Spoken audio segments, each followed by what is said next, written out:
Muito bem, sejam todos bem-vindos ao nosso curso Por Dentro da Bíblia, um programa ministerial de ensino, discipular e treinamento ministerial da nossa Igreja Atos, mas não só. A todos que querem acompanhar a gente, e há pessoas de outras comunidades de fé, inclusive de outras cidades e estados, que estão juntos. Esse curso é um curso que acontece há alguns anos na nossa igreja, e ele acontece por módulos. A gente abre e fecha um módulo. Este módulo se chama a Antiga Aliança e o período do silêncio profético. Estão previstas entre 12 e 15 aulas, e nós estamos chegando aqui à parte conclusiva do curso. Esse programa de estudos bíblicos da nossa igreja, ele tem por objetivo algumas coisas. Uma delas é fazer com que todo o povo de Deus, toda a membresia esteja capacitado para exercer aquilo que os cristãos, os reformadores chamaram de o sacerdócio de todos os crentes. O sacerdote serve, apresenta o povo a Deus e apresenta Deus ao povo. E esse é um chamado não só para pastores ou para lideranças ou para missionários, mas todo discípulo de Jesus é chamado a exercer o seu sacerdócio. Então, esse é o primeiro objetivo. O outro objetivo é preparar as pessoas para servir nos ministérios. Então, nesse sentido, ele é também uma preparação bíblica teológica, uma capacitação para o serviço cristão, na igreja e na sociedade. E também é um programa de treinamento ministerial para as pessoas que vão seguir atuando ministerialmente, especialmente aí presbíteros e pessoas que vão liderar outras pessoas na piedade, na dedicação à palavra de Deus. Claro, e sobretudo o quarto objetivo é para transformar. Nós estamos buscando transformação do nosso ser, a semelhança de Jesus Cristo, através da atuação do Espírito Santo. Nós repetimos sempre esses objetivos, porque jamais ele pode ser perdido de vista. Não se trata apenas de um espaço para estudo, embora também o seja, mas é um espaço para a gente crescer na graça e no conhecimento do Senhor, que é um imperativo apostólico. Os apóstolos de Jesus nos ordenaram essa busca, então nós não podemos fugir a esse compromisso de não só viver as boas novas do Evangelho, mas compartilhar essas boas novas com as outras pessoas. Dito isso, hoje aula de número 11. Aula de número 11, nós estamos entrando basicamente mais agora no período de silêncio profético, depois de estudar várias aulas, a Antiga Aliança, a natureza dela, o significado, os compromissos dessa Antiga Aliança, e agora a gente está entrando num período mais histórico e teológico, e nós estamos fazendo isso. Então, eu já peço o apoio do Naldo, dos nossos slides, a partir do slide 51, por favor, Naldo, para a gente dar sequência. Eu estou sempre remetendo às aulas anteriores, porque como há muito conteúdo nesse módulo, é importante que a gente vá fixando. Então, nós retornamos um pouco a cada aula para que a gente compreenda a sequência depois. Hoje nós começamos aqui recordando do que aconteceu no ano 586 a.C., quase 6 séculos antes de Cristo. Depois de Israel ter um declínio espiritual enorme, estava na terra prometida, Deus tinha cumprido a sua parte na aliança, mas Israel não. Israel abandonou a obediência à lei, abandonou a justiça, abandonou a piedade com os mais necessitados, deixou de ter, abandonou o monoteísmo pactual, ou seja, ter apenas um Deus e viver com ele sobre um pacto, e como juízo, eles receberam, então, o juízo de Deus é executado através dos babilônios. Os babilônios sitiaram Jerusalém, destruíram o templo e levaram como cativos, como escravos, as pessoas que lá habitavam. E eles foram, então, para a Babilônia. Isso foi no ano de 586. Esse é o chamado exílio babilônico. Vamos adiante. Então, 70 anos aproximadamente no exílio, no total, nós vamos nos lembrar que o templo foi destruído, o primeiro templo construído há quase 400 anos antes por Salomão, e agora eles clamam a Deus e há uma mudança nos impérios no mundo.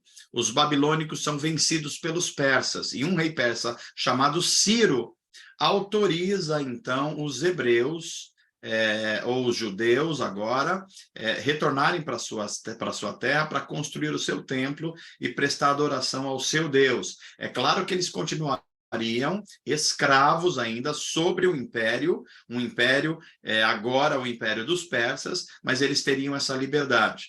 Então, nós vimos aí que um grupo de judeus começa a retornar sob a liderança de um príncipe da tribo de Judá, o Zorobabel. O Neemias e Esdras também têm um papel muito importante aí, e mais 3 profetas têm também um papel muito importante, Ageu e Zacarias, e um pouquinho mais para frente, Malaquias. Tudo isso nós já vimos, só estou lembrando vocês. Vamos adiante.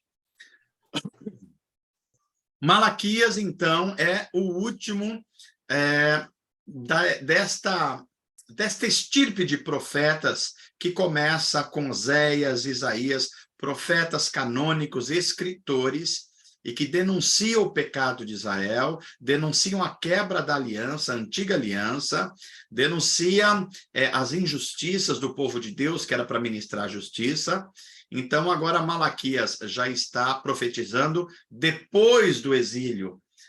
O templo já foi reconstruído por Zorobabel, as muralhas já foram reconstruídas por Neemias, Esdras já está recuperando a adoração verdadeira, Ageu e Zacarias já profetizaram, encorajando na construção do templo, o templo está pronto. Mas aí começa de novo um declínio espiritual de Israel, e Malaquias, então, é o último desses profetas. Depois a voz da profecia em Israel vai cessar. Não que Deus deixe de falar com o povo, mas Deus não fala mais como falava de forma, digamos assim, frequente, através de uma sequência de profetas do Reino do Sul e do Reino do Norte. E Malaquias é o último dessa estirpe de profetas. O seu ministério ocorre cerca de 50 a 70 anos após os profetas Ageu e Zacarias, lembrando que Ageu e Zacarias são aqueles profetas que estão ali na reconstrução do templo, ok? Ele está profetizando por volta aí do ano 450, mais de 400 anos antes de Jesus Cristo. E vamos lembrar uma coisa, o ano 538 foi quando o rei persa Ciro deu autorização para os primeiros grupos judaicos voltarem para sua terra. Passados 100 anos, eles reconstruíram o templo, houve algumas reformas, mas passados 100 anos, Judá, que é a única tribo que sobrou das 10, ainda não era uma nação independente. Eles estavam ainda sob o jugo do Império Persa. E também não era governada conforme a profecia e a promessa da antiga aliança por um rei da dinastia de Davi, um reino davídico. Então é bom que a gente perceba isso. Mesmo eles retornando do exílio, essas duas coisas ainda não eram realidades na vida deles. Nem eles eram uma nação independente, porque eles estavam sob o jugo do Império Persa, e também eles não estavam governados por um rei prometido por Deus, da dinastia de Davi, um rei que seria eterno. E por que isso não está acontecendo? Porque os pecados em Israel continuam acontecendo, e os pecados denunciados, principalmente por Malaquias, o último desses profetas, é que a liderança eclesiástica de Israel, os sacerdotes, eles estão se corrompendo. Está acontecendo entre o povo uma coisa proibida por Deus, para proteger a santidade e a justiça e não haver idolatrias em Israel. Mas eles estão fazendo. Os homens e mulheres judeus, principalmente os homens, estão casando com mulheres de outros povos, de outras religiões, e trazendo os deuses estranhos para dentro de Judá. Outro pecado é a grande injustiça. Alguns judeus começam a ficar ricos e começam a oprimir os judeus pobres. E isso deixa Deus absolutamente triste e irado com Israel. E um quarto tema, que faz parte aí do profeta Malaquias, é a retenção dos dízimos. Eles também não estão obedecendo aos mandamentos de Deus quanto à questão do dízimo. E também é bom que a gente não se esqueça que o segundo templo construído, está funcionando, tem adoração acontecendo, mas é uma adoração formal, superficial, não é de todo o coração como Deus exige que seja. O que fazia com que essa adoração, esses cultos, esses congressos, essas campanhas, digamos assim, fosse rejeitada por Deus. Vamos adiante.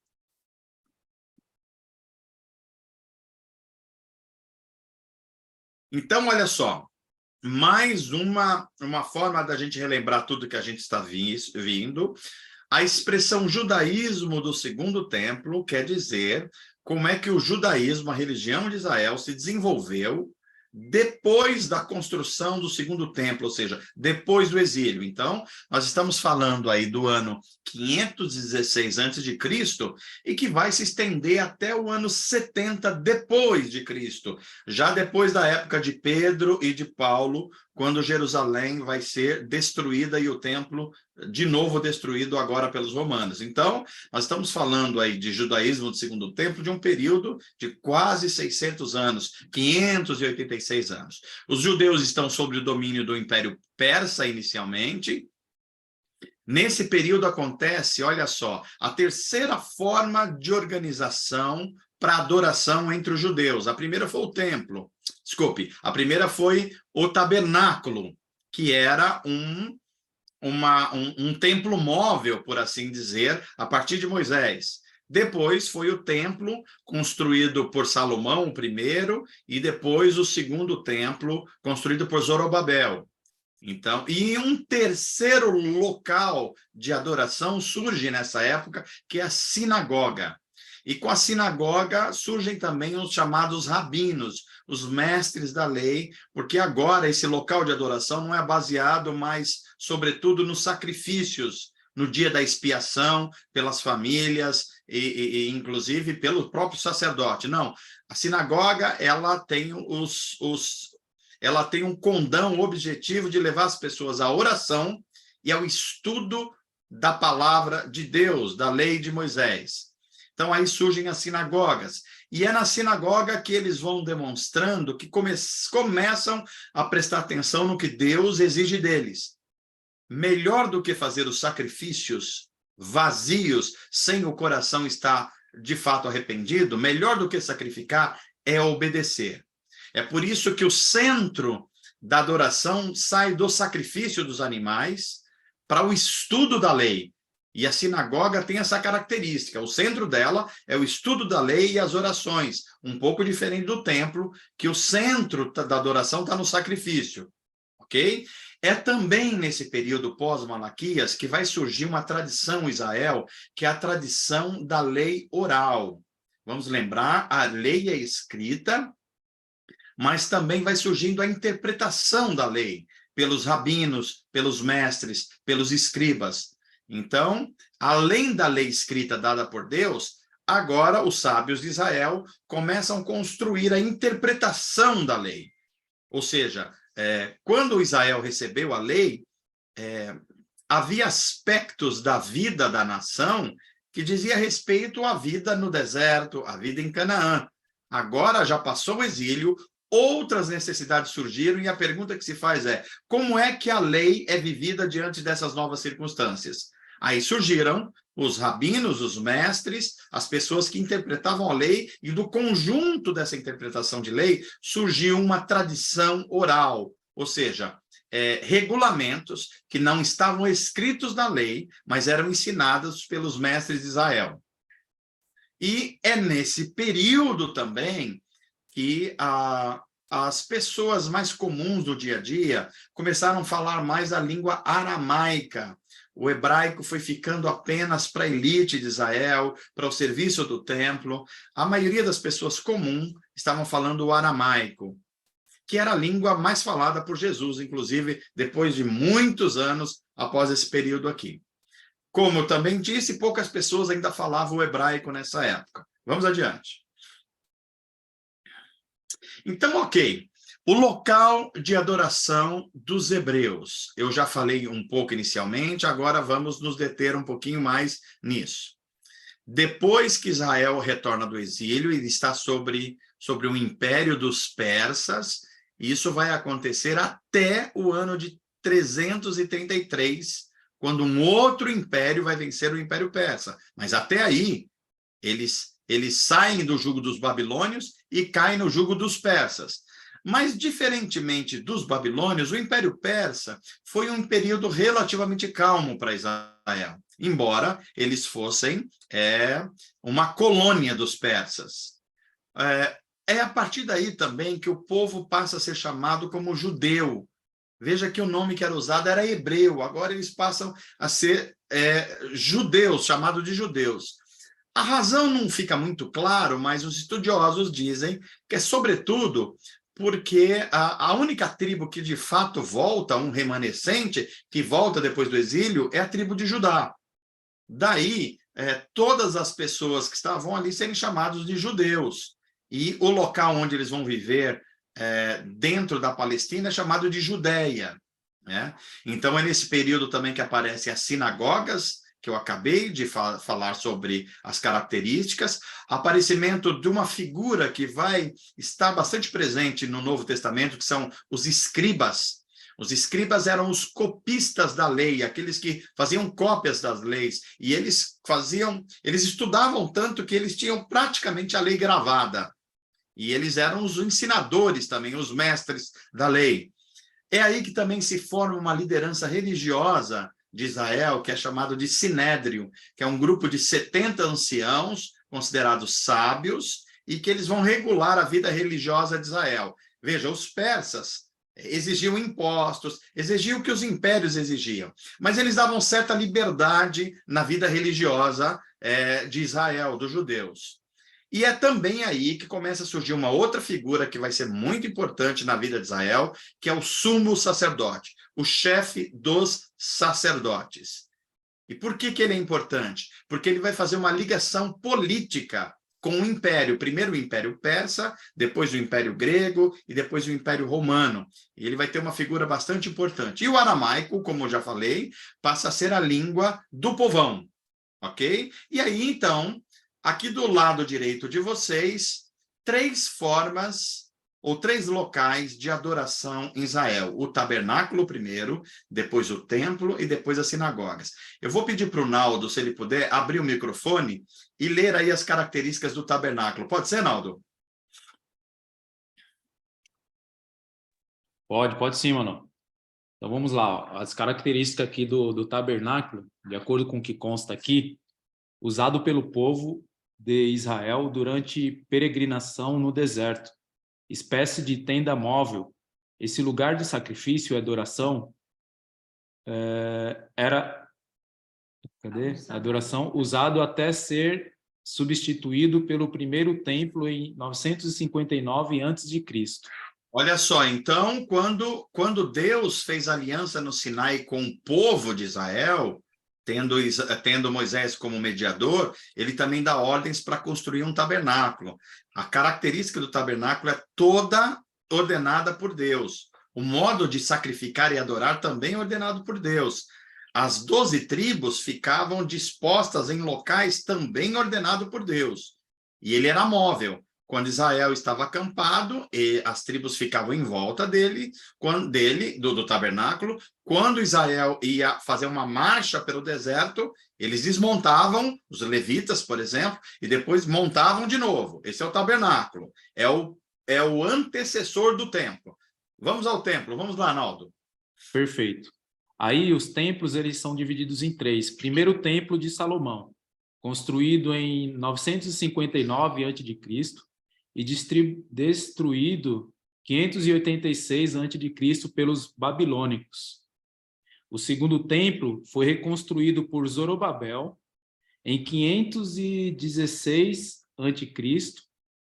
este templo foi restaurado por Herodes, 18, é isso? 18 ou é 10? 18 antes de Cristo. 18 antes de Cristo, exato. E foi destruído pelos romanos em 70 depois de Cristo. Isso, aí segura aí que essa figura eu tirei, porque eu não achei outra mais adequada, eu gostei dessa divisão, mas claro, aqui tem uma interpretação dispensacionalista, que, como vocês já aprenderam, admite a construção física de um terceiro templo.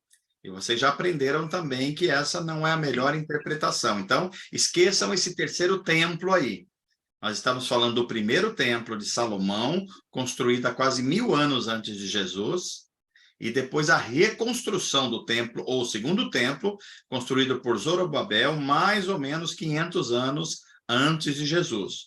Então, aí existia o sacrifício, existia o local só das mulheres, o local só dos homens, o local só dos sacerdotes, o local que só entrava o sumo sacerdote uma vez por ano. Era o templo de Israel. 2 templos, templo de Salomão primeiro, templo de Zorobabel segundo, ok? E a terceira forma de organização para adoração a Israel, que surgiu depois do exílio, que são as sinagogas. Vamos lá, Naldo. Então, as sinagogas eram um local onde os judeus se reúnem para orar, ler e entender a lei mosaica e etc. O surgimento das sinagogas é normalmente atribuído ao período do exílio babilônico. Do exílio babilônico, quando os judeus deixaram de ter um templo para adorar e sacrificar em 586 a.C. Isso. Então, as sinagogas surgem após o exílio, porque eles não tinham templo, e mesmo depois que construíram o segundo templo, as sinagogas começaram a surgir porque alguns judeus começaram a se ausentar de Jerusalém e era difícil retornar para Jerusalém, para o templo. E foram surgindo, então, as sinagogas. Por exemplo, na época de Jesus, praticamente quase todas as cidades de Israel, pelo menos as cidades médias grandes, já tinha sinagoga. Então, é importante a gente lembrar, tabernáculo, templos e sinagogas, 3 formas de organização do local para adoração. O primeiro tabernáculo era móvel, instituído por Moisés, e ele funciona até a construção do primeiro templo por Salomão. Depois do templo de Salomão, o primeiro templo dura 300 e tantos anos, é destruído quando Israel vai para o exílio. O segundo templo é construído logo depois do exílio e é destruído no ano 70 já da nossa era, já depois de Paulo e Pedro, ok? E desde a época aí do Império Persa, o retorno do exílio, a sinagoga começou a entrar em ação focada na oração e no ensino da lei. As duas coisas. O sacrifício já não acontecia mais na sinagoga, como acontecia no tabernáculo e no templo. E a ideia é que melhor é obedecer do que sacrificar. A sinagoga traz por trás essa ideia, tá bom? Vamos adiante. Então, aí, olha, um retrato da sinagoga. Primeiro, do lado direito, olha que arquitetura bonita, né? Essa parte mais central, só os homens é permitido. Nas laterais ficam as mulheres e as crianças. Lá na frente, o local de quem está ensinando. E tem um local mais à direita, que não está sendo mostrado aqui, que é um local meio sagrado. Agora, vamos para a esquerda. Aí dá para ver melhor isso que eu estava dizendo, olha. Então, tem uma galeria para as mulheres e crianças nas laterais, a área dos homens, que é a área central, e tem a entrada aí e tem um recinto sagrado, olha, que está descrito nesse desenho à esquerda aí, tá? Sinagoga significa casa de reunião. No tempo de Jesus, havia pelo menos uma sinagoga em quase toda cidade ou aldeia, né? Os judeus começaram a prestar cultos nas sinagogas durante o exílio, quando não tinham nenhum acesso ao templo. As sinagogas desenvolveram a sua própria forma de culto, um pouco diferente do templo, paralela à do templo, né? A sinagoga era aberta também para oração 3 vezes ao dia. E os rolos sagrados da lei, vamos lembrar, a lei de Moisés não estava em livros como temos hoje. Elas estavam em rolos, primeiro de papiro, um tipo de planta, depois de pergaminho, um tipo de pele de animal, ok? eram guardados num armário especial dentro da sinagoga. Vamos adiante. Então, aqui mais um desenho, olha, só para a gente verificar bem. A área dos homens, a galeria das mulheres, a mesa de leitura, o recinto sagrado, a entrada, só para fixar melhor a ideia da sinagoga. Vamos adiante. Então, ok, é nesse tempo também, quando Israel retorna do exílio, passado a época de Malaquias, um declínio espiritual de Israel, eles estão sobre o governo persa, e eles estão... Está chegando aquela época de... Os gregos estão ascendendo no mundo, então os judeus começam a se organizar em partidos religiosos, principalmente.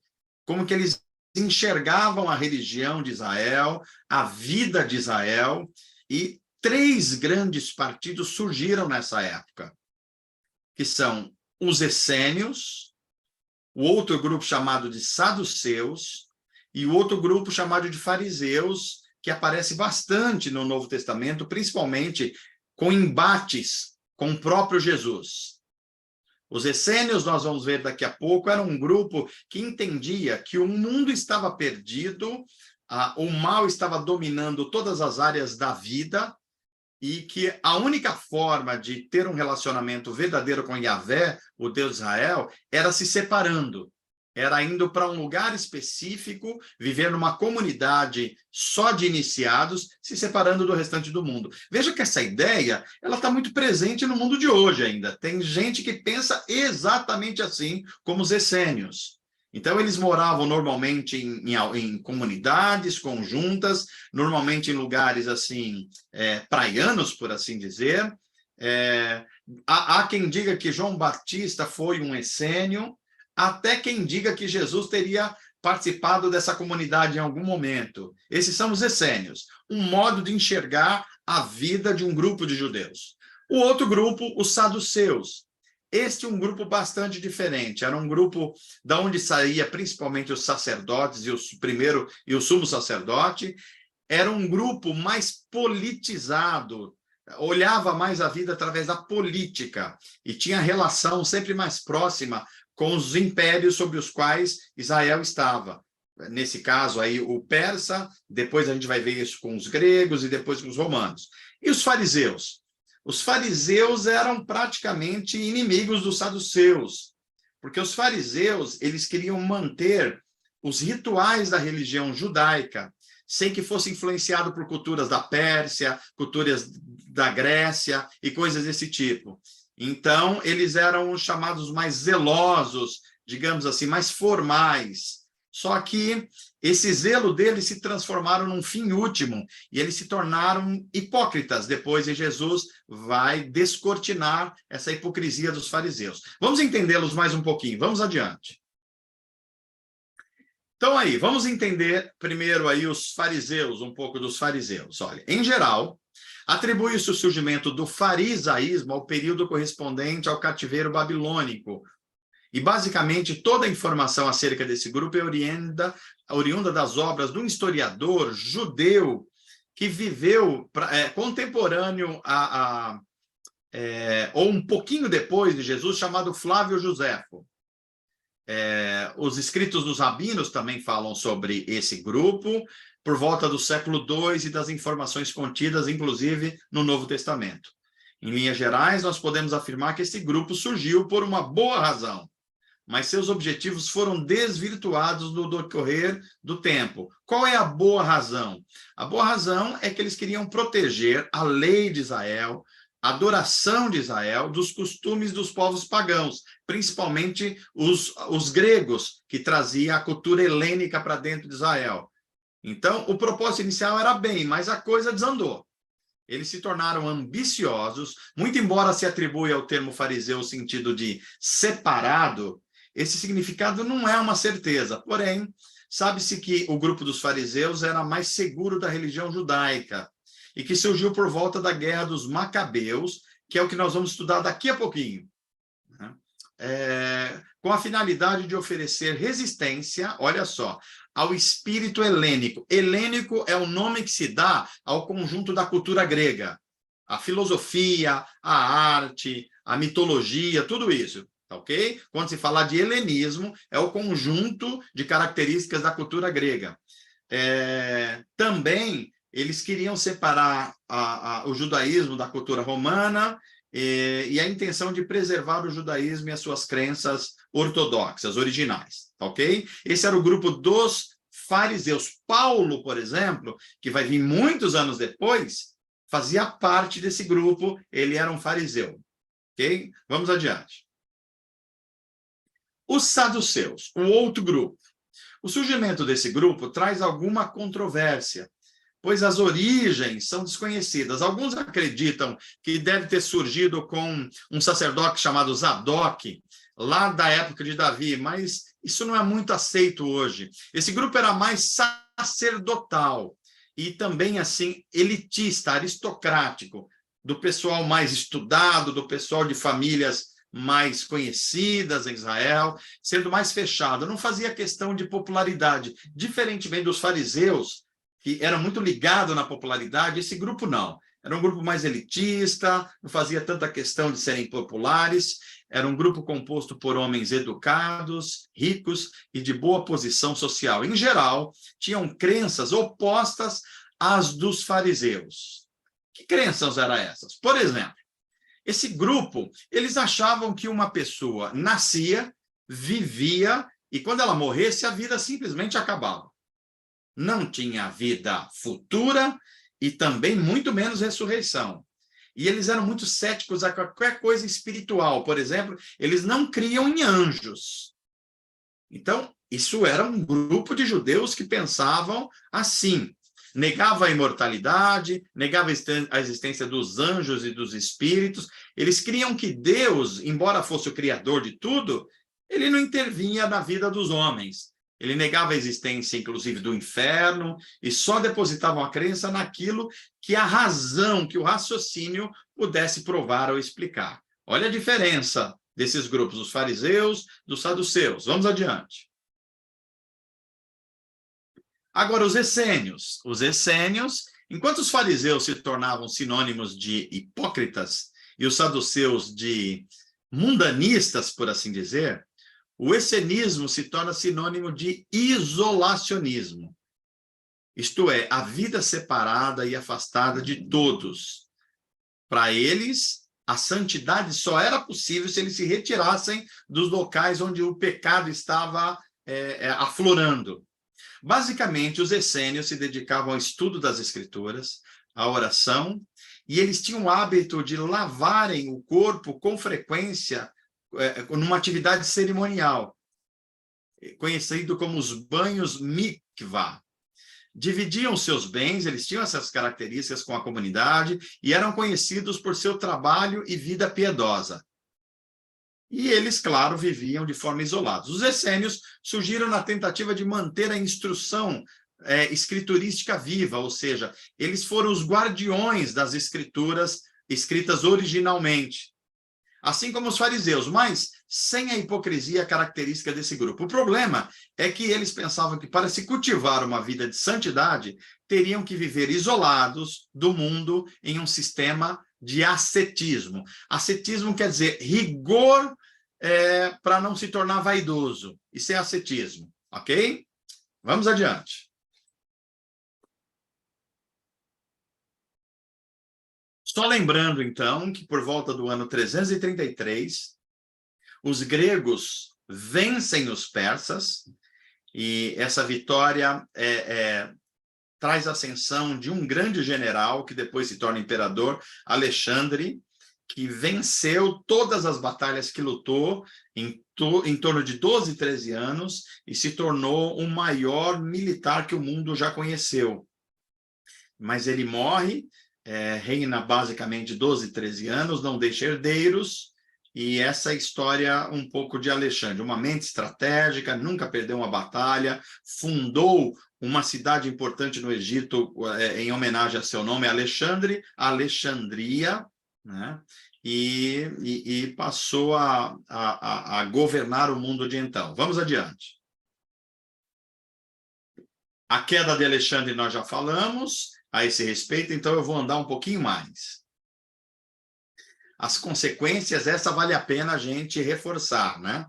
O Império de Alexandre fez com que o mundo conhecesse muitas estradas novas, novas rotas comerciais, a cultura grega se espalhou pelo mundo da época, inclusive a língua grega, se tornando basicamente uma língua internacional, e isso fez com que os escritos sagrados, que era restrito ao mundo dos judeus por causa do idioma hebraico, agora traduzido para o grego, pudesse ler por outras culturas.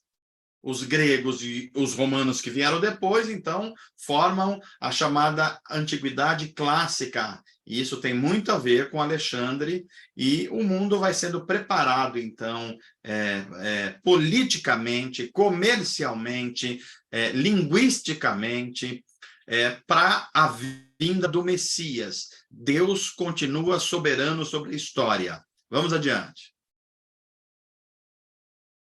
Então, aqui, para não perder o fio da meada, olha, mais uma visão panorâmica aqui.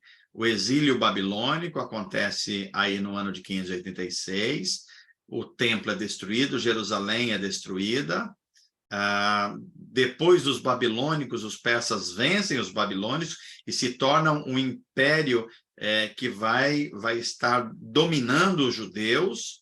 Zorobabel retorna com a carta de autorização de um rei persa, reconstrói o templo, o segundo templo. Neemias e Esdras têm um papel importante, e os profetas Ageu e Zacarias, e depois Malaquias, também têm um papel muito importante. Mas a adoração fica formal, há um declínio espiritual após Malaquias, e nesse ínterim também os persas vão enfraquecendo e os gregos vão se fortalecendo, até o momento que os gregos vencem os persas e emerge Alexandre o Grande com a importância que ele tem. Vamos adiante. Então, aqui a gente vai só indicar datas para frente para a gente ir ligando o passado e o futuro aqui. Então, olha, por volta do ano 300, a época de Alexandre o Grande, até mais ou menos o ano 30, a época já de Herodes, é que foram escritos chamados livros apócrifos. Eu já falei um pouco na aula anterior, daqui a pouco eu vou falar com mais profundidade a esse respeito. Então, foram surgindo outros livros que não eram os livros sagrados da Bíblia hebraica. Ok? No ano 333, os persas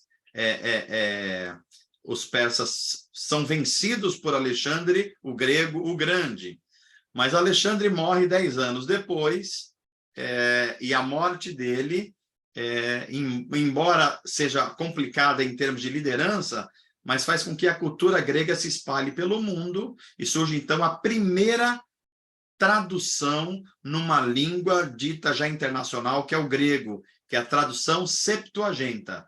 Essa versão Septuaginta tem esse nome porque foi escrita por cerca de 70 sábios, ok? Daí o nome Septuaginta.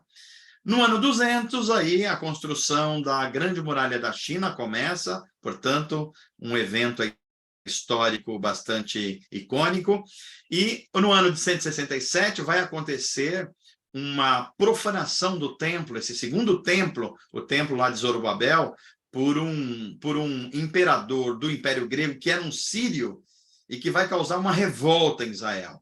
Essa revolta dos macabeus, que a gente vai ver daqui a pouco. Os macabeus, eles lideram Israel por mais ou menos 100 anos, uma dinastia que vão se sucedendo familiares de uma dinastia chamada Hasmoneu, que a gente vai ver daqui a pouco. E aí, então, no ano 63 a.C., olha quanto tempo já passou, os romanos entram em Jerusalém, vencem os Hasmoneus, ou os macabeus, e emerge uma figura importante aí no mundo, que é Júlio César, que começa, então, o Império Romano para valer. No ano 37 a.C., surge essa figura importante chamada de Herodes o Grande, que vai governar a Palestina e que vai ser o grande nome político na época que Jesus nasce. 20 anos antes de Jesus nascer, este homem chamado Herodes, ele aumenta, amplia, reforma o Templo de Jerusalém e se torna uma das grandes obras arquitetônicas do mundo antigo. Esse mesmo templo vai ser destruído lá no ano 70, portanto, 90 anos depois pelos romanos. Vamos adiante.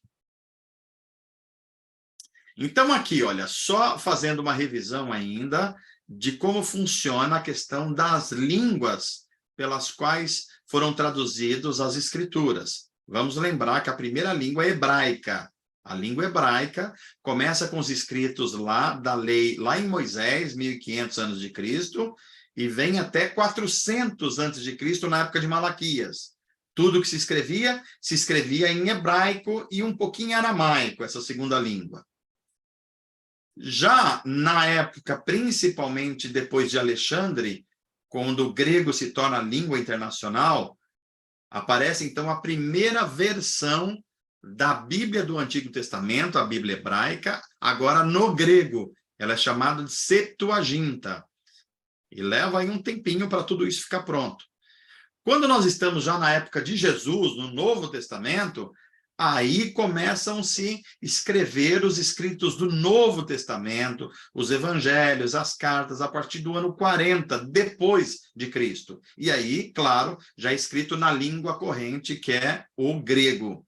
Então, a gente tem primeiro o Antigo Testamento escrito em hebraico, depois o Antigo Testamento é vertido para o grego, e na época de Jesus, o Novo Testamento foi sendo escrito já em grego. Ok?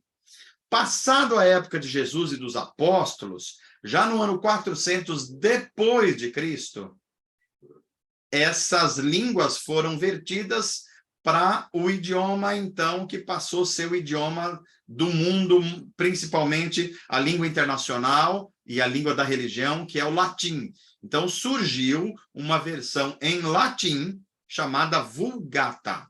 Vulgata, tá bom? Então, só dando um passeio aqui na questão linguística da Bíblia Sagrada das Escrituras. Vamos adiante. Eu falei que foi nessa época, por volta do anos 300, que começaram a surgir os chamados livros apócrifos. Que são esses livros apócrifos? São relatos épicos das histórias dos judeus durante a época do Segundo Templo. Então, para além dos escritos que eles tinham da lei dos profetas, dos Salmos, que era a literatura canônica, começaram a surgir alguns relatos de pessoas importantes também, que começou a se dar algum valor a eles. Eles não eram escritura, não eram sagradas, mas era importante. Por que era importante? Porque eles tinham alguma utilidade histórica, ele contava algumas histórias dos hebreus, e isso era importante. Mas eles traziam também alguns erros históricos, esses escritos, e algo pior, e alguns erros teológicos. Portanto, eles não eram considerados canônicos, sagrados. 7 desses livros, e foram escritos bem mais que 7, mas 7 deles constam da Bíblia católica. Quando se verteu do hebraico para o grego na Septuaginta, já entraram alguns livros apócrifos. E depois a Igreja Católica manteve na sua Bíblia. E os protestantes? Os protestantes não. O Antigo Testamento hebraico foi vertido para a língua do Novo Testamento por Lutero e já foi escrito sem esses livros apócrifos, só com a lei, os profetas e os salmos. Exatamente o Antigo Testamento que nós temos hoje era o que os hebreus tinham na língua hebraica. Ok? Isso é muito importante que a gente compreenda. Vamos adiante. Quais são esses livros? Então, nós estamos falando, os livros apócrifos, eles são muitos, mas eles foram preservados na versão Septuaginta e pelos católicos em 7 livros. 1º e 2º Macabeus, o livro de Tobias, o livro de Judite, Baruque, Sabedoria e o livro Eclesiásticos. Portanto, na Bíblia Católica, há 7 livros a mais que na Bíblia Protestante no Antigo Testamento. O Antigo Testamento dos protestantes, 39 livros. A Bíblia hebraica também tem esse mesmo conteúdo, tem uma divisão diferente, mas é o mesmo conteúdo. Mas já a Bíblia católica tem os 39 mais 7, portanto, 46 livros. Ok? Vamos entender, são 7 os livros apócrifos, 1º e 2º Macabeus, Tobias, Judite, Baruque, Sabedoria e Eclesiástico. Eles são chamados apócrifos pelos evangélicos, mas pelos católicos eles são chamados de deuterocanônicos. Apócrifo quer dizer oculto, escondido.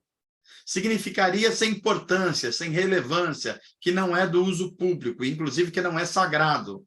E deuterocanônico, como são chamados pelos católicos. Ele vem de 2 palavras. Deutero é segundo e cânon, conjunto de livros inspirados. Então, era como se falasse assim, são o conjunto ou segundo conjunto de livros inspirados. Ok? Vamos adiante. Muito bem. Aqui nós entramos em conteúdo novo de fato. Revolta e governo dos Macabeus. Vamos lembrar aqui.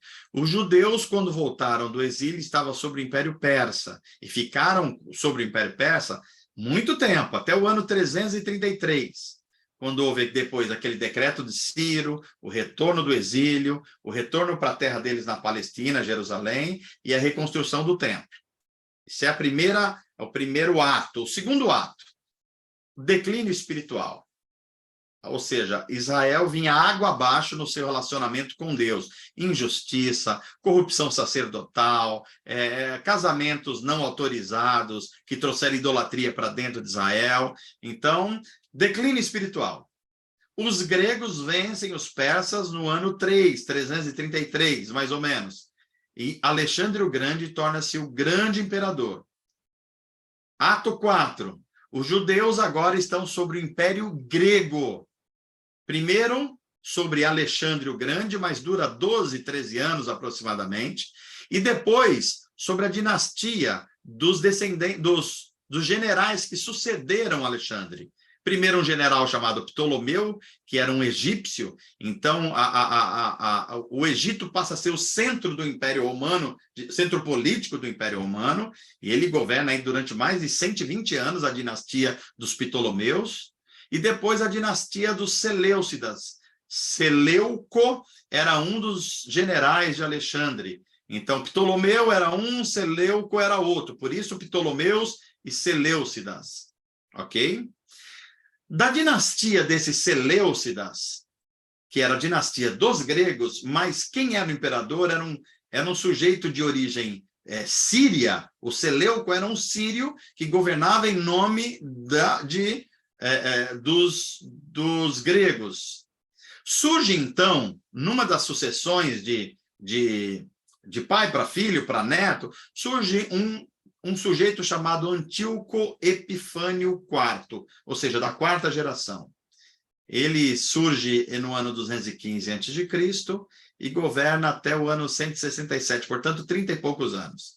E esse sujeito, ele é muito importante porque ele foi o imperador mais cruel na vida dos judeus.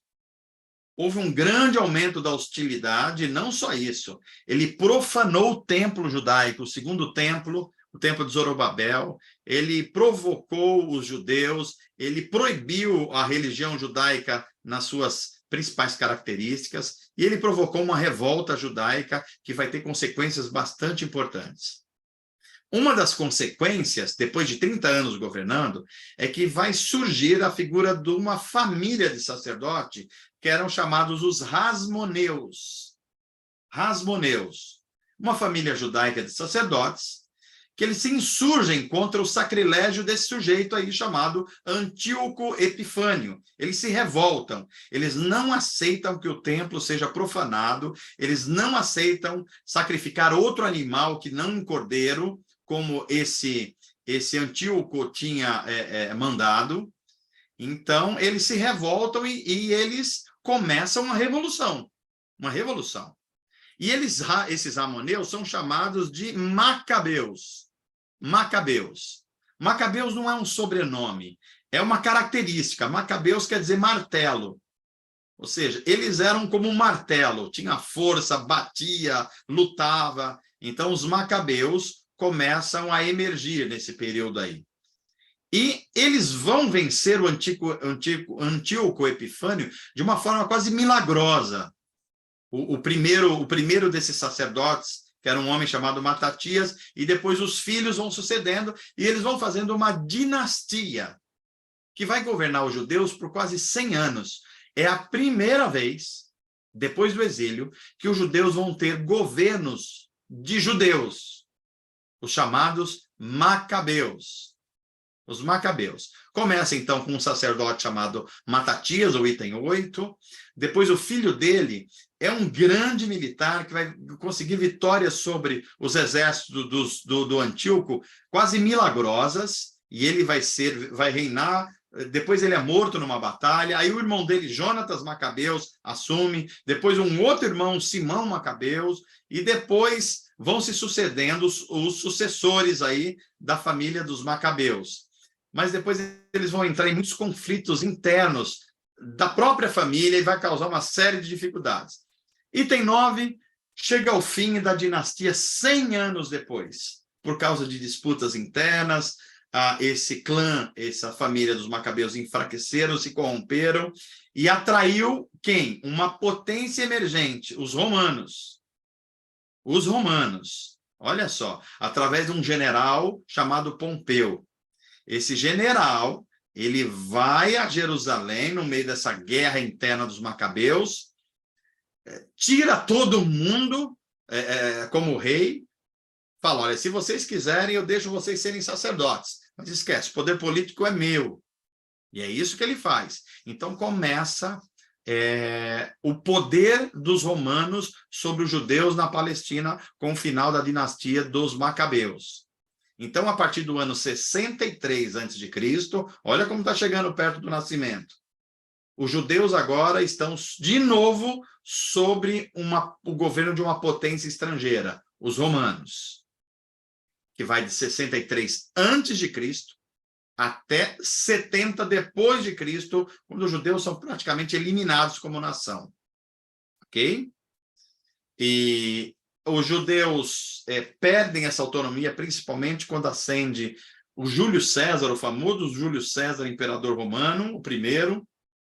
Depois eles estarão sobre o tacão, o jugo de um rei que é colocado pelos romanos chamado Herodes, que tem o título de Herodes. Pilatos era um procurador dos romanos, aquele mesmo Pilatos que entregou Jesus à crucificação. Nero era um imperador romano, provavelmente foi quem deu ordem para matar Paulo e Pedro. E depois de Nero, Vespasiano e Tito, que foram os generais e também imperadores que destruíram Jerusalém pela última vez no ano 70 e destruíram o segundo templo. Ok? Vamos adiante. Então, vamos lá, vamos entender, olha, quem é esse sujeito Antíoco IV Epifânio que deu origem, na época dele, à revolta dos Macabeus, essa família judaica de sacerdotes? Bem, o Epifânio, Epifânio vem da palavra epifania. Epifania quer dizer Deus em forma humana, uma aparição de Deus. E o Antíoco se deu esse nome. Ele diz, eu sou Deus em forma humana. Interessante, né? Ele introduziu um culto idólatra no Templo de Jerusalém. Imagina o que é isso para um judeu. O serviço divino dos sacrifícios foi interrompido. E agora ele coloca no meio do templo a estátua de um deus grego, Zeus, e começou a obrigar os sacerdotes judeus a fazer sacrifícios impuros com animais diferentes daqueles prescritos na lei de Moisés. A intenção era destruir a religião e o culto judaico. Claro, isso provocou uma revolta. E os macabeus se levantaram e, depois de uma série de confrontos, venceram Antíoco. O Antíoco viveu entre o ano 215 até o ano 162, mas em 167 ele já tinha sido vencido pelos pelos judeus. Vamos lembrar, eles são uma potência estrangeira, um império. E embora os judeus tenham vencido os exércitos de Antíoco na Palestina, os gregos continuaram dominando o mundo fora da Palestina, até que os romanos vieram e subjugaram os gregos. Ok?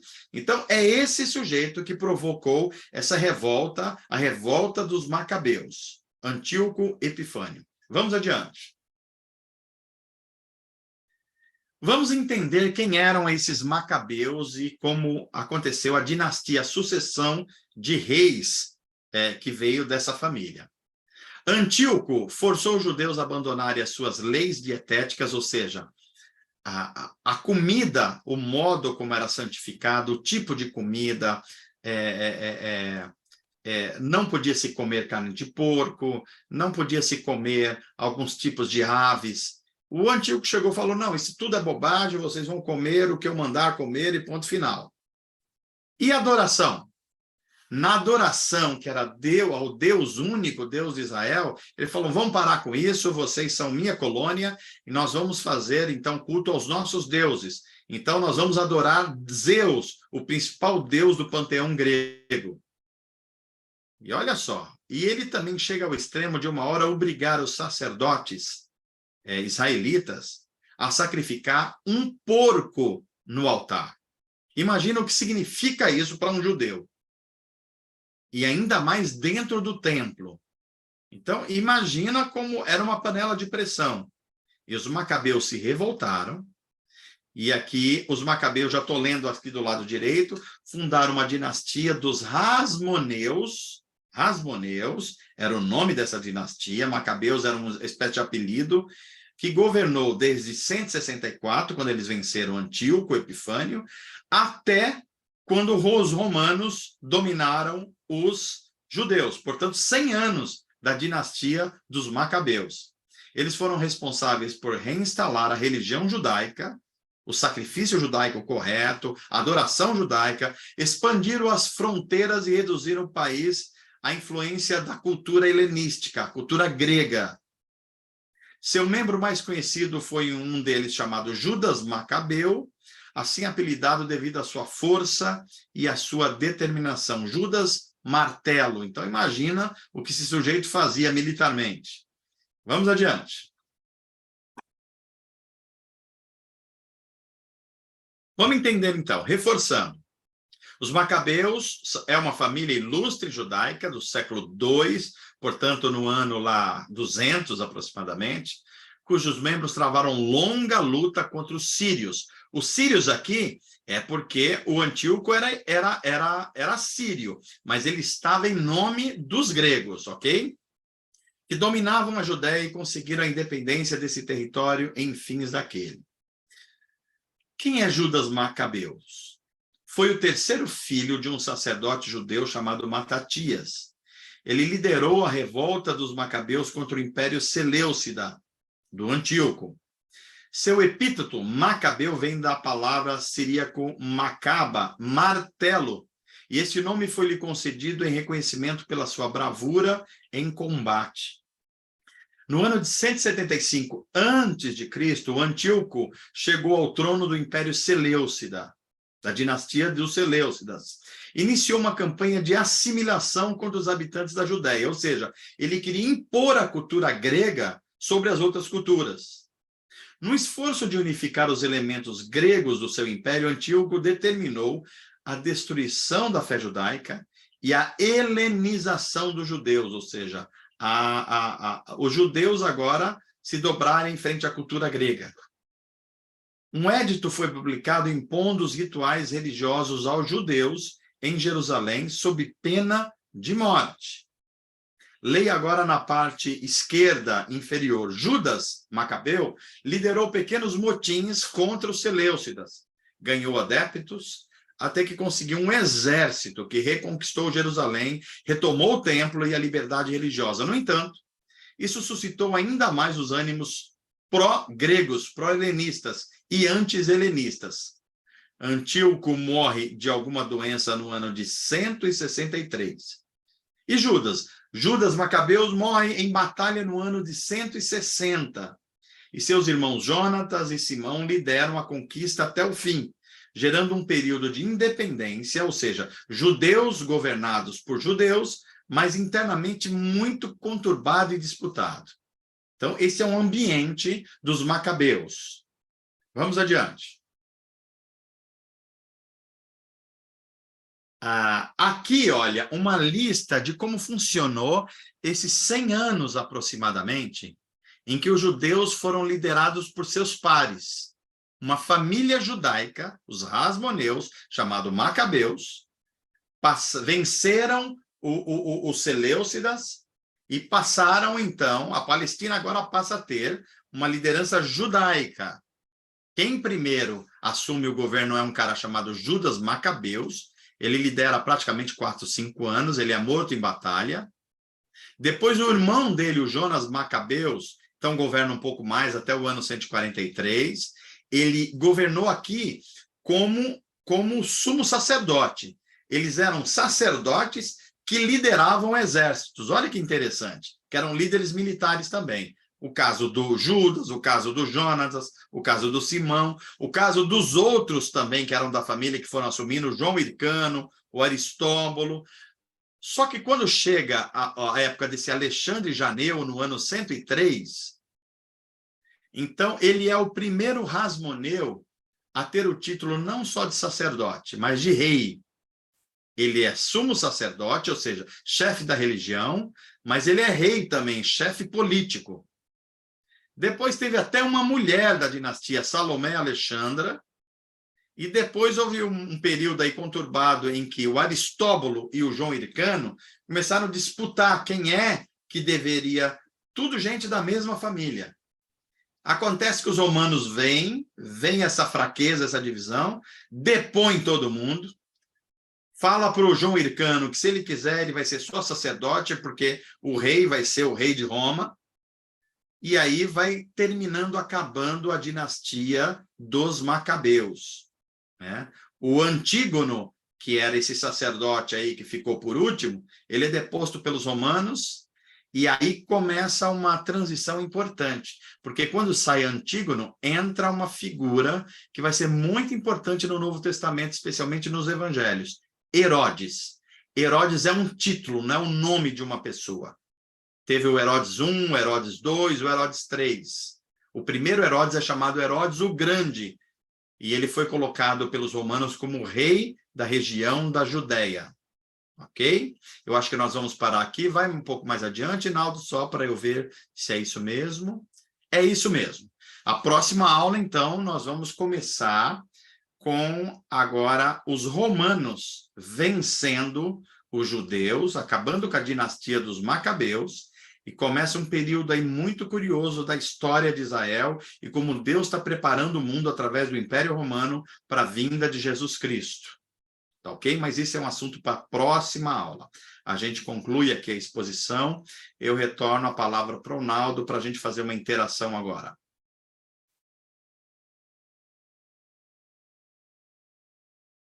Maravilha, maravilha, pessoal. Vamos lá. Esse é o momento onde nós fazemos perguntas, algum questionamento que você tenha a fazer, pode levantar a mão, algum comentário a ser feito, algum testemunho, fique à vontade.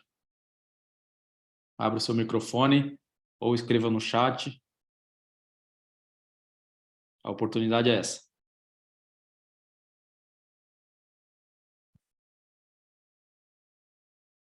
Vamos ver aqui. Estou dando uma olhada aqui em todo mundo que está conectado. Que legal, que legal. Luana, Sônia, Fabi, Ivani, Sandra, Késia, Danilo, Lenita, César, Fúvia, Eliane, Elias, Ana, a Érica, a Eleandra e o Harrison, Guti, a Érica Belizari, Valdineia, Nonata Niceia, Lúcia, Rosângela, Urandir, Euler, Márcia, Mauriana, Naldo e Cláudia. Maravilha. É isso aí. Vamos lá. Vamos lá, pessoal. Fique à vontade. Aproveitar aqui, mano, tem os templos lá, né? Deixa eu ver aqui. As sinagogas. As sinagogas era uma só ou tinha várias? Não, tinha várias. Na época de Jesus, elas começam a ser construídas provavelmente por volta depois aí de Malaquias.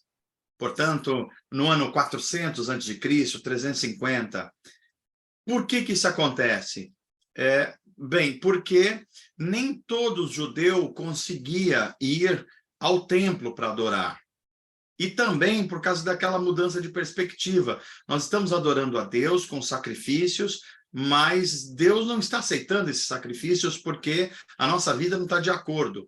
Então, ao invés de oferecer sacrifícios, nós queremos obedecer. Melhor é obedecer do que sacrificar.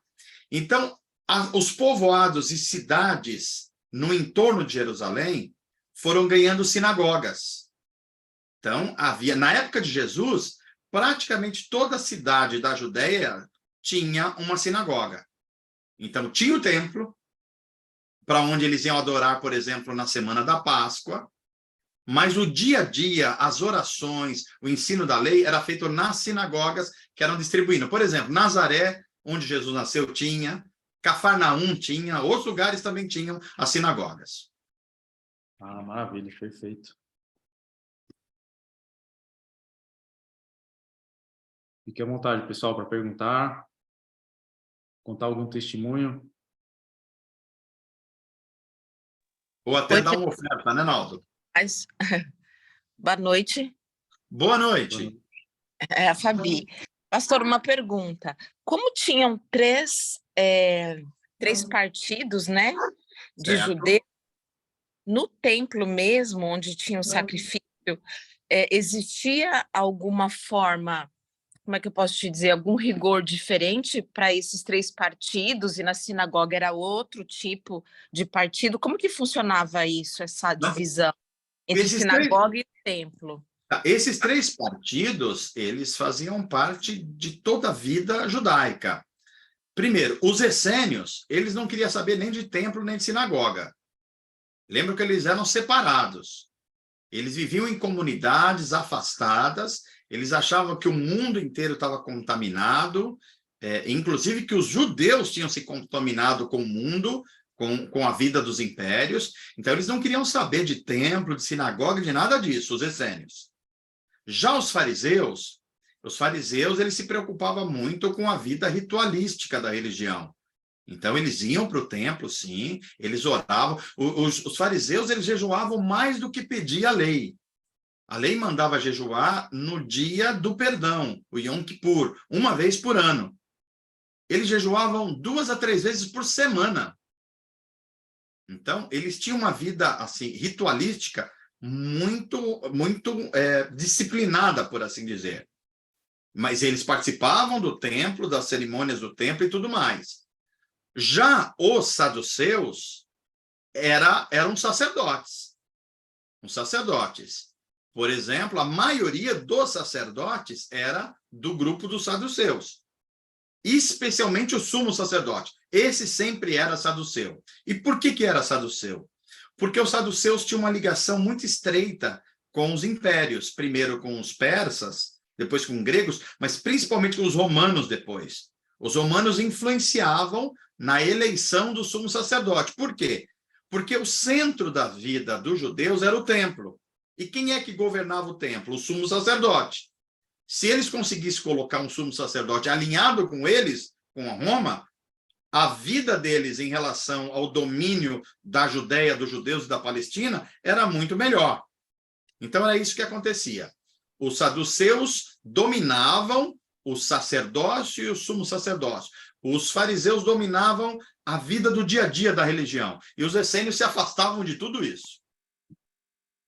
Entendi. Então, esses três partidos, meio que eles tentavam seguir do jeito deles, mas de todo jeito, de um jeito ou de outro, cada um desse grupo acabou se distanciando, né? Querendo fazer do jeito deles, mas cada um se distanciou do mesmo jeito.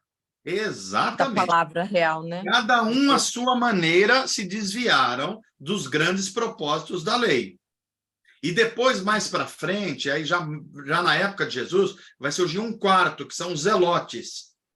Tá? Eu não coloquei aí porque ele vai surgir mais para frente. Que eram revolucionários, eles pegavam em arma. Eles queriam depor Roma através de arma. Né? e que era um outro grupo de judeus que também entendia a vida judaica dessa forma. Então, quando a gente fala judeus do segundo templo, não estamos falando de uma coisa uniforme.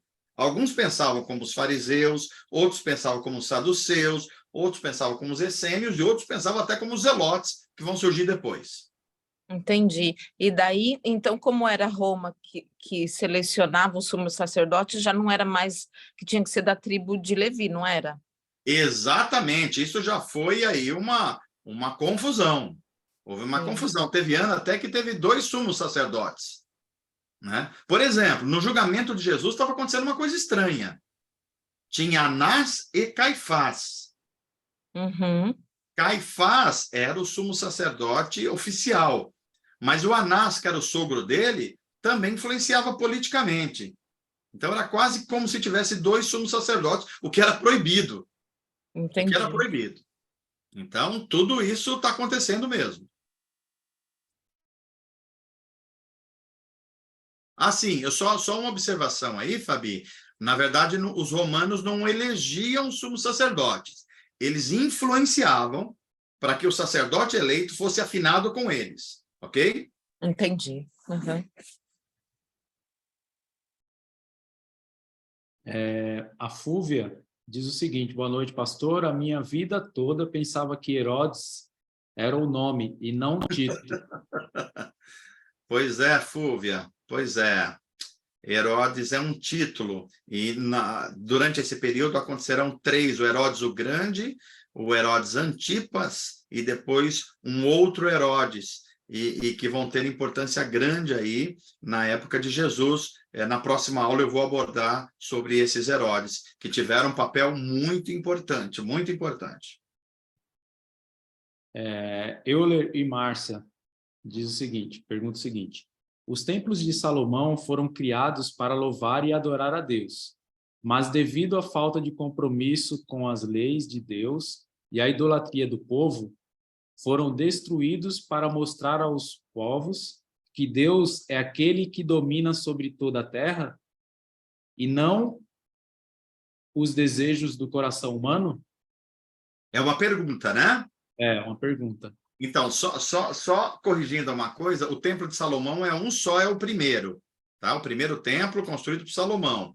Cerca de 500 anos depois, o segundo templo construído por um príncipe judaico chamado... Puxa, me fugiu o nome agora. Alguém lembra aí? Zorobabel. O templo era o lugar da adoração, e essa adoração era toda descrita por Deus, era o lugar de encontro, era onde Deus se revelava santíssimo e tinha uma série de regras para se aproximar de Deus. Como Israel não conseguiu cumprir essa vida de justiça, falhou, abandonou a aliança, esqueceu a lei dada a eles lá no Sinai por Moisés, então Deus interveio, trouxe juízo a eles, e o exílio da Babilônia é o juízo de Deus. Depois, quando eles retornaram do exílio e foram para o segundo templo, eles também tiveram um declínio espiritual enorme, mesmo com toda a ação de Deus. E aí Deus permitiu que, de novo, houvesse, por exemplo, coisas como do Antíoco Epifânio, que violaram o templo, embora não tenha destruído, mas depois ele vai ser destruído pelos romanos no ano 70. É isso mesmo. A desobediência de Israel, o descompromisso com a antiga aliança com Deus, fez acontecer todos os males sobre Israel. Legal. Lúcia diz o seguinte: eu também pensava que Herodes era o nome, e também queria dizer que nas aulas que revi, se não me engano, aula 6, aprendi muito mais sobre o livre-arbítrio. Livre-arbítrio. Isso, livre-arbítrio. Essa aula trouxe mais luz ao meu entendimento sobre esse assunto. Maravilha, Lúcia. Vamos crescendo na graça e no conhecimento do Senhor. Tudo que nós estamos vendo é a história da salvação, ou a história da redenção. Portanto, é um investimento na vida. Sem exagero, é possível dizer que é a coisa mais importante para se conhecer na vida. como Deus agiu, age e agirá ao longo da história humana, até que venha novos céus e nova terra. Daí valer a pena todo o investimento. E talvez agora eu possa falar, e vocês estão vendo por experiência, o quanto nós não sabíamos a respeito da revelação e quanto a gente pode estar frágil e ser enganado muito facilmente se nós não conhecemos a história da redenção, de como Deus se revelou, a própria história do povo de Deus, como a fé chegou até nós. Daí a importância de todo esse investimento que nós estamos fazendo aqui em nos debruçar sobre as Escrituras. Perfeito, perfeito. Seria a cosmovisão cristã, né, mano? Exatamente, enxergar o mundo a partir de uma visão de mundo cristã. E isso só é possível quando a gente entende o que foi a antiga aliança e como Deus prometeu uma nova aliança. O que nós estamos estudando aqui é a crise da antiga aliança. Uma crise tão grande que é um silêncio profético. Algo novo vai acontecer. Nós estamos chegando perto desse algo novo. E esse algo novo vem com Jesus de Nazaré. Ele vem trazer uma nova aliança e um novo reino, o reino de Deus. Ok? Perfeito. Danilo, pode falar, Danilo. Levantou a mão? Ronaldo, beleza? Beleza, Danilo? Oi, Danilo. Paz, meu irmão. Boa noite, mestre, tudo bom? Boa noite, tudo bem? Mestre, você pode dar um panorama aí, um breve panorama, né, da configuração política na época que Jesus foi crucificado? Herodes, por exemplo, era equivalente a um rei, certo? Vamos lá. Se tiver mais perguntas, já encadeia que eu vou falando. Tem mais coisas ou é isso? Não, da minha parte é isso, Tá. é isso. Então, vamos lá. Na época de Jesus, vamos pensar aqui. Vai ser um pouco o tema da próxima aula, mas eu já adianto um pouco aqui. Veja, o Império Romano vence a dinastia dos Amorreus no ano de 63 a.C., 60 anos antes. E eles começam a governar os judeus, a Palestina. Só que acontece, eles veem que os judeus é difícil de governar por alguém que não seja alguém deles mesmos, um judeu.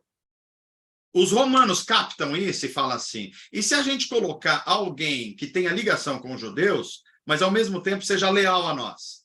E eles encontram uma linhagem de pessoas, de líderes, e eles vão chamar esses líderes de Herodes. Herodes é um título. Então, Herodes, ele é casado com uma princesa Hasmoneia, da dinastia dos Amorreus. Ele não é judeu, propriamente dito, ele é idumeu, mas é casado com uma princesa da dinastia. Então, os romanos entendem que ele vai fazer a ponte entre os romanos e os judeus. E aí eles deixam Herodes governando, e Herodes vai fazer uma série de coisas historicamente importantes. Inclusive, quando Jesus nasce, Herodes é esse primeiro Herodes que está liderando a Palestina. Ele é rei da Palestina, da Judéia, sob autorização dos romanos, ok? Autorização dos romanos. Ele não é romano, mas está autorizado pelos romanos. Só que o Herodes I, ele morre no ano 4. Quando Jesus vai para o Egito, quando criança, e volta, é o filho do Herodes o Grande, o Antipas, que agora está governando. Cara ruim para pior que o pai, de certa forma. E é esse segundo Herodes que vai estar lá. Só que começa a ter dificuldades na região norte de Israel e na região sul. E os romanos colocam, então, 2 governantes. Tem uma hora que eles vão tirar o Herodes de uma região, colocar Pilatos, por exemplo. Pilatos é um procurador romano. É um procurador que serve a Roma, está governando a região da Palestina. É nesse contexto que Jesus é crucificado. Veja que os judeus do templo querem matar Jesus, eles prendem a Jesus, mas os romanos não dão autorização para eles aplicarem pena de morte. Só os romanos podem fazer isso. É por isso que eles levam Jesus a Pilatos. Aí Pilatos não quer mexer naquele formigueiro lá. O vespeiro, né? Aquele vespeiro, ele não quer mexer. Aí alguém fala, olha, Jesus é da Galileia. Ele falou, excelente, vou mandar ele para Galileia, que tem um outro procurador lá, que é o Herodes. Ele queria se livrar de Jesus.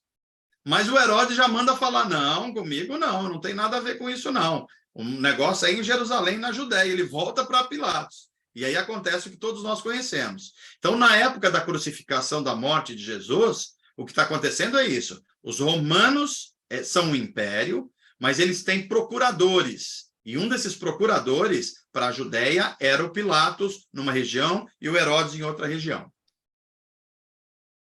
Então, recapitulando, na época de Jesus, os judeus, Israel, estavam sob o domínio de Roma. De Roma. Do Império Romano. Isso. Aí Roma, o Império Romano, tinham 2 representantes legais, digamos assim. Eles tinham vários, que aconteciam em outros lugares, tá? Na Palestina, principalmente foram os Herodes e depois o Pilatos, né? Pilatos.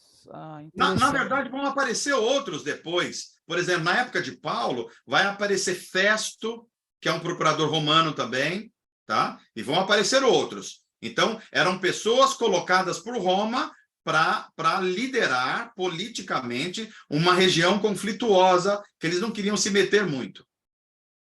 Perfeito. Interessante, faz todo sentido, né? Por isso que até no filme A Paixão de Cristo tem aquela coisa de Jesus é levado para Pilatos, aí Pilatos meio que, né, dá uma disfarçada ali, dá uma ensaboada, manda para Herodes e volta. Maravilha. Obrigado.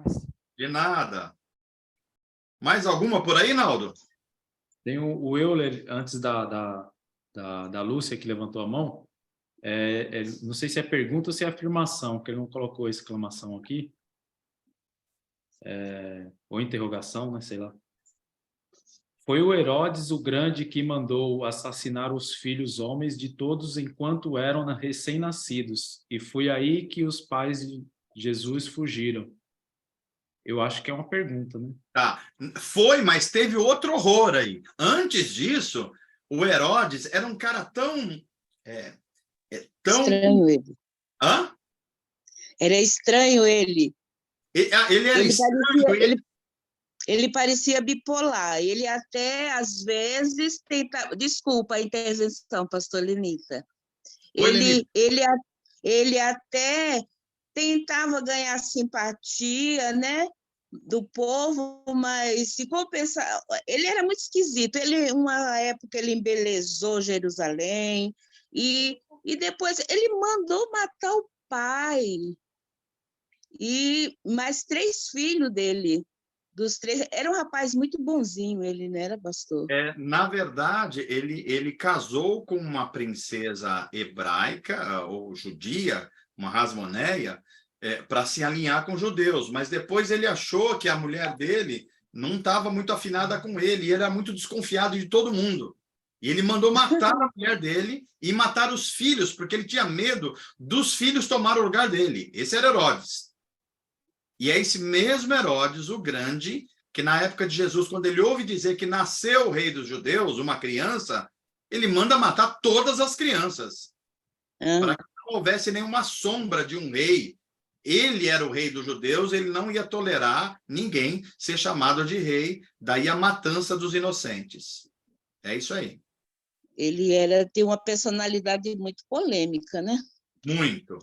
Por outro lado, esse cara foi o mesmo que ampliou e reformou todo o templo, que se tornou uma das obras arquitetônicas mais admiradas do mundo. Olha só. É o mesmo Herodes. Verdade. Eu tenho aqui até o nome da esposa dele, Mariane. Mariane, ela mesma. Mariane é uma princesa Hasmoneia. Obrigada, pastor. Eu acho que é a Lúcia. Era uma pergunta mesmo que o Euler tinha colocado aqui, tá? Legal. Desculpa aqui. Acho que a Lúcia tinha levantado a mão. Vamos lá, Lúcia. Ou já foi sanado a dúvida? Eu acho que levantou a mão para dar glória a Deus, Naldo. Ou para aceitar Jesus. Se bem que a gente não aceita Jesus, né? Ele que nos escolhe. Né? Pois é isso mesmo. Tá vendo como é bom ouvir os alunos do estudo bíblico teológico já vão acertando as palavras, já vão falando teologicamente mais correto. Isso é muito bom ouvir isso, viu? Lúcia? Bem, mais alguma aí? Não, não. Por enquanto, não? Então, se não tem, nós vamos partir para a conclusão da aula de hoje. E nós chegamos, então, agora no limiar da ascensão dos romanos. Então, nós vamos ter aí a explicação de como está o mundo no começo desse domínio romano, o papel de Herodes, principalmente, aí, e aí a gente vai chegar no nascimento de Jesus, os últimos 60 anos antes de Jesus, com a nova aliança surgindo, então, a partir da morte e ressurreição de Jesus. Mas ainda tem coisas aí bastante importantes. Nós temos, então, aula 11. Vamos ver até onde nós vamos com aula 12. Se a gente conseguir cumprir todo o programa, aí nós vamos fazer a aula 13 para encerrar. Se nós não cumprirmos todo o programa, a gente faz a aula 12, 13 e encerra na 14. Pelo menos esse é o meu planejamento pedagógico aqui, tá bom? Eu pedi para todo mundo se inscrever, porque a gente vai fazer a formatura, vai entregar os certificados, os diplomas. Então, quem não ainda está em dia com as aulas, é fundamental que chegue na quinta-feira que vem com elas zeradas, para a gente fazer a aula 12, 13, provavelmente, talvez a 14, já com todo o conhecimento, senão pode ser que haja dificuldade de compreensão, porque veja quanta informação nova já teve hoje. Então, se perder isso e começar uma aula pulando uma, vai desperdiçar muita coisa. Então, eu peço que vocês façam isso, deem atenção especial a isso aí, tá bom? Gente, agora nós estamos, então, finalizando. Eu agradeço a todos e nós estamos concluindo o conteúdo da aula de número 11 e também brecando a nossa gravação.